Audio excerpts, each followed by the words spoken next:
बिस्मिल्लाहिर्रहमानिर्रहीम। अस्सलाम वालेकुम जी। मैं आपका मेज़बान इश्तियाक रबानी आपकी खिदमत में हाज़िर हूँ। आज हम इस बात पे करेंगे कि साबिक़ वज़ीर आज़म पाकिस्तान इमरान खान की जो अपनी अहलिया के साथ एक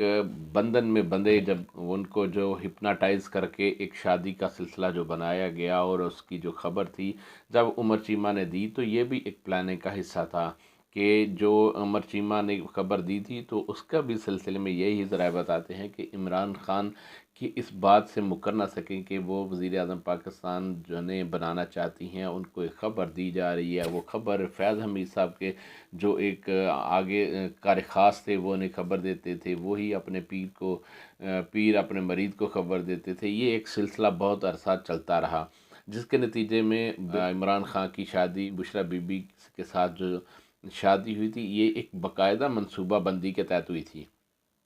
इस मनसूबा बंदी के पीछे जो आज बहुत मकबूल है फराह गोगी, ये उसका बहुत बड़ा हाथ था। और उसके खामद जनाब गुज्जर साहब, हसन गुज्जर साहब का जो बड़ा एक नाम चला, वो जिनका चर्चा है, ये इनकी एक प्लानिंग थी, जिन्होंने पंजाब में भी हुक्मरानी के लिए एक ऐसे शख्स को हुक्मरान लगाया कि जो उनका ही हाथ का वो एक छल्ला बना रहा, और उनके हाथ का ही छल्ला रहा कि जिसने जो कहा, जिसकी जहाँ पर अपॉइंटमेंट करवाई, जिसको जितने में तय हुआ उतने में उनसे सिग्नेचर लिए और उस बंदे को वहाँ पर अपॉइंट करवा दिया गया। बात ये हो रही थी कि अगर प्लानिंग का हिस्सा रहा है तो ये भी प्लानिंग का हिस्सा रहा है कि इंकशाफात सामने आ रहे हैं कि बुशरा बीबी इमरान खान से एक बेटा चाहती थी। चूँकि वो इस उम्र के हिस्से में थी कि जिस हिस्से में ख़ातून की जो फ़िज़िकली बॉडी होती है, कुदरत की तरफ से वो निज़ाम भी जवाब दे चुका होता है। लेकिन इस सिलसिले में जो प्लानिंग की गई, तो फराह गोगी ने एक ऐसे आयुर्वेदिक हकीम को तलाश किया जो आयुर्वेदिक नुस्खे से इलाज करता था। तो फराह गोगी ने जो तलाश किया, तो उसके साथ सबसे पहले ये एग्रीमेंट तय हुआ कि अगर आप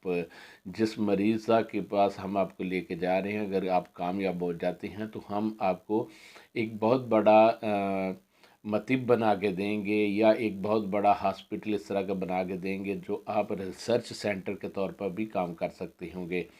ये पिलाने के बाद वो हकीम साहब चलें, उन्हीं का अंदाज़ा कर लें कि आप लाहौर के ही किसी कोने में रहते होंगे। उन हकीम साहब को बाज़ाब्ता तौर पर एग्रीमेंट करने के बाद उन्हें तहरीरी तो नहीं लेकिन ज़बानी तौर पर उनके साथ जो बातें की गई, तो उन बातों में ये तय पाया गया कि आपकी तरफ से हमें रिज़ल्ट आना चाहिए, और आपकी मर्ज़ी की, आपकी मंशा के मुताबिक हम आपको हर तरह की वो फैसिलिटेट भी करेंगे, आपको राज़ी भी करेंगे, और आपकी जो ख्वाहिशात इस तिब के हवाले से आगे बढ़ने के हवाले से होंगी, उसको पूरा करने के लिए हम तैयार हैं। तो उन्हें बुशरा बीबी के पास उस हकीम साहब को लाया गया, और कुछ लोगों ने इस बात को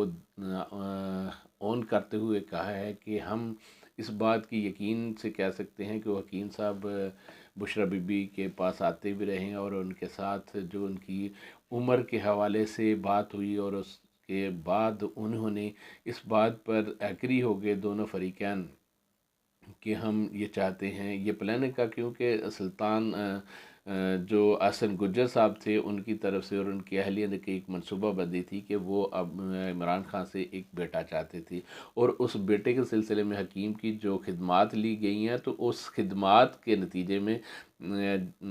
जो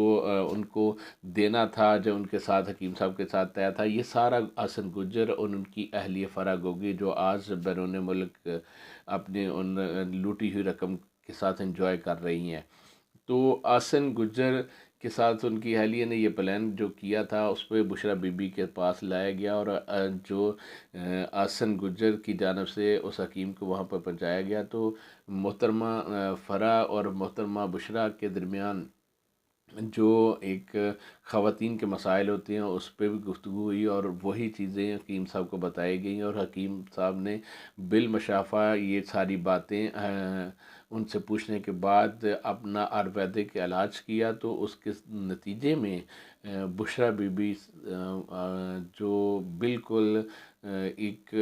خواتین کے اس طرح مسائل ہوتے ہیں کہ اس ایج میں جا کے ان کے اندر جو جسمانی طور پر اس قابل نہیں ہوتی کہ دوبارہ زرخیز دھرتی بن سکے، تو اللہ کی طرف سے معاملات ایسے ہیں، لیکن حکیم صاحب نے اپنا کوئی نسخہ دکھایا تو پھر سے اس طرف جو بشرا کی کنڈیشن تھی وہ ہو گئی کہ وہ دوبارہ ماں بننے کے قابل ہو گئی۔ لیکن اس حوالے سے اگر ماں بننے کے قابل ہو گئیں تو دوسری جانب دوسرا فریق جو ان کے تھے وہ ان کے میاں تھے جو وزیر اعظم پاکستان تھے، تو ان سے بھی مشورہ کیا گیا کہ آپ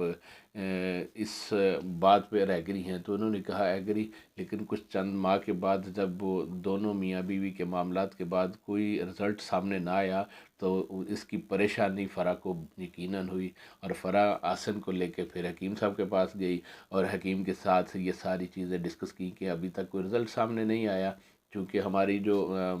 محترمہ ہیں وہ اس قابل ہیں کہ وہ فرٹیلائز ہو چکی ہیں کہ ان کو اللہ کی طرف سے ایک نعمت آنی چاہیے تھی، ایک رحمت ہونی چاہیے تھی، لیکن اس کے باوجود ابھی تک کوئی امید نہ ہوئی ہے۔ تو اس امید کے لیے دوبارہ حکیم سے جو مشورہ کی تو انہوں نے کہا کہ چلیں آپ ایسا کریں کہ ان کی جو مجھے ایک وہ نبض دکھا دیں، اگر نبض نہیں تو میں آپ کو ایک کہتا ہوں کہ فلاں چیز کا ایک سیمپل لا دے۔ وہ سیمپل کے لیے جب عمران خان سے رابطہ ہوا تو انہوں نے اس بات سے انکار کر دیا۔ یقیناً ان کے ذہن میں کوئی چیز ایسی ہوگی کہ انہوں نے انکار کیا ہوگا، کیونکہ آلریڈی ان کے دو بیٹے ہیں جنہیں وہ اون بھی کرتے ہیں، جبکہ ایک بیٹی بھی ہے جیسے پاکستان میں تو اون نہیں کرتے ٹائرین کو، لیکن کاغذوں میں اور اس جو ابراڈ ہے وہاں پہ تو ہے ان کی بیٹی۔ خیر، یہ عمران خان نے اس بات پہ جب ایگری نہ کیا تو یہ جو منصوبہ دونوں میاں بیوی کا تھا، جنہوں نے منصوبے کے تحت عمران خان کی شادی کروائی تھی بشرا بی بی سے، یہ ان کا پلان جو تھا وہ پلان ادھورا رہ گیا، اور ادھورا رہنے کی وجہ سے تقریباً ان کے جو مسائل ہیں مزید وہ اپنے بڑے ہی، اور ان کا جو ادھورا خواب تھا وہ پورا نہ ہو سکا، کیونکہ وہ ایک بیٹا چاہنے کے بعد اس کی وراثت کے مالک، اور یہ ایک منصوبہ بندی کتنی لمبی منصوبہ بندی کر رکھی تھی ان لوگوں نے کہ وہ کس طرف پہلے اس کو ایک وزیر اعظم بنانے کے لیے فیض حمید کے ذریعے جو بھی پیغامات ہوتے رہے تھے، کب آنا ہے، کب جانا ہے، کب آنا ہے، آنے والے وقت میں کون سی جماعت ان کے ساتھ الحاق کرنے جا رہی ہے، کون سا امیدوار ان کو دینے جانا ہے، اور کون سے امیدوار نے جیتنا، کتنی سیٹیں لینی ہے، کتنی جو ہے تعداد برتری کے ساتھ ہم نے حکومت بنانی ہے، یہ ساری چیزیں ہوتی رہی ہیں۔ تو یہ منصوبہ بندی کے پیچھے جناب احسن گجر اور ان کی اہلیہ فرح گوگی جو اس وقت فرنٹ مین خاتون اول کی رہیں، اور جنہوں نے اس ملک میں لوٹ مار کا جو سلسلہ تھا وہ جاری رہا، تو یہ منصوبہ بندی کی جو بات ہم کر رہے تھے تو یہ منصوبہ ناکام ہوا، اور اس کے بعد آج یہ بھی سننے میں آتا ہے کہ اس منصوبہ ناکام ہونے کی وجہ سے یہ جو پلان تھا یہ ادھورا رہنے کی وجہ سے اختلافات کی معمولی وجہ بھی بنی، اور آج کل جو پچھلے 2 سے 3 ہفتے کے درمیان اہلیہ محترمہ اس وقت ملاقات کے لیے بھی نہیں جا رہی، یہ ایک خلیج پیدا ہوتی جا رہی ہے۔ دیکھتے ہیں کہ آئندہ وقتوں میں کیا ہوتا ہے کہ دونوں کے درمیان خلیج جو بڑی ہے یہ کم ہوتی ہے یا بالکل دوری ہو جاتی ہے۔ مجھے دیجیے اجازت، اللہ نے